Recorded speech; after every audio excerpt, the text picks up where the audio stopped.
মঙ্গলবার জাতীয় সেবা প্রকল্পে সখীচরণ বিদ্যানিকেতন ইউনিটের উদ্যোগে স্বেচ্ছায় রক্তদান শিবিরের আয়োজন করা হয় আগরতলার সখীচরণ বিদ্যানিকেতনে।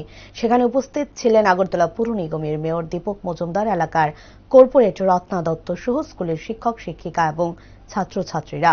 এ বিষয়ে পুর নিগমের মেয়র দীপক মজুমদার বলেন, এনএসএস ইউনিটির 7 দিন ব্যাপী অনুষ্ঠানের সমাপ্তির দিন স্বেচ্ছায় রক্তদান শিবিরের আয়োজন করা হয়। প্রথমে তিনি সখীচরণ বিদ্যানিকেতন ইউনিটের প্রত্যেক উদ্যোক্তাদের এই মহতি কাজে এগিয়ে আসার জন্য ধন্যবাদ জ্ঞাপন করেন।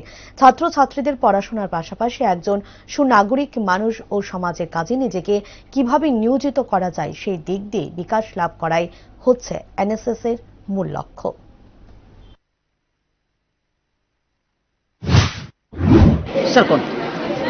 রক্তদান শিবির সখীচরণ বিদ্যানিকেতনের এনএসএস ইউনিটের 7 দিন ব্যাপী যে স্পেশাল প্রোগ্রাম শুরু হয়েছিল তার সমাপ্তি অনুষ্ঠান আছে। আজকে সমাপ্তি অনুষ্ঠানে প্রধানত তাদের জানা হয়েছে রক্তদান উৎসব বা রক্তদান শিবির। প্রথমেই সখীচরণ বিদ্যানিকেতনে এনএসএস ইউনিটের যারা ভলান্টিয়ার আছেন, বিশেষ করে যে আজকে যারা মহতি অনুষ্ঠানে উপস্থিত আছেন, আমাদের সেন্ট্রাল জোনের চেয়ারম্যান আন্তর্জাতিক কর্পোরেশনের কর্পোরেটর রত্না দত্ত মহোদয়া, আমাদের এসএসসি কমিটির যিনি সচিব ডক্টর মজুমদার সহ বিদ্যালয়ের প্রধান শিক্ষিকা শিক্ষিকা সুব্রত গাঙ্গুলি মহোদয়া এবং শিক্ষক আছেন বিদ্যালয় সহ এনএসএস ইউনিটের যারা ভলান্টিয়ার আছেন এবং বিদ্যালয়ের যারা সম্মানীয় শিক্ষক শিক্ষিকা যারা উপস্থিত আছেন প্রত্যেককে ধন্যবাদ জানাই।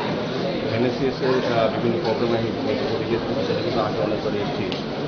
এনএসএস যে মূল উদ্দেশ্য যে পড়াশোনার পাশাপাশি ছাত্রছাত্রীদের নিজেকে প্রয়োজনীয় তৈরি করা, নিজেকে মানুষের সেবা মানুষের কাজে তৈরি করা, সেক্ষেত্রে এনএসএসের বিভিন্ন কর্মসূচি বিভিন্ন নেওয়া হয়ে থাকে, বিভিন্ন প্রোগ্রাম নেওয়া থাকে। তার মধ্যে রক্তদান শিবির, যারা রক্তদান শিবিরে রক্তদান করতে এসেছেন তাদেরকে ধন্যবাদ জানাই এবং যারা সহযোগিতা করছেন ত্রিপুরা স্বাস্থ্য দপ্তরের প্যারামেডিক্যাল স্টাফ বা ডক্টররা তাদেরকে অভিনন্দন জানাচ্ছি।